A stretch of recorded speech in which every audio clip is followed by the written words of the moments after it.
Happy early morning. Nothing but torrential rain for a couple of days. And I'm out here checking the garden bed. And apparently, they like the moisture. Because we have one of our beans that popped up. Excuse me. One of the cucumbers. Carrots, not quite yet.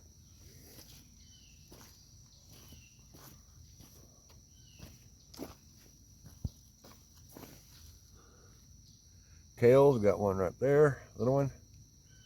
Let's see, that isn't doing nothing, but that zucchini has a rise in the dirt about right there.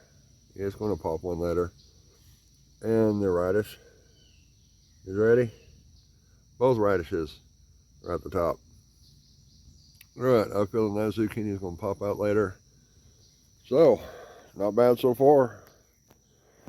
All right, we have our first successful sowed veggies so far. I expect the rest of them to pop out sometime soon. Oh yeah, and the ones I have inside ready to sow, I have 2 that popped the surface and fixing to have another one. All right, early morning update on the garden bed. We have veggies growing. Later.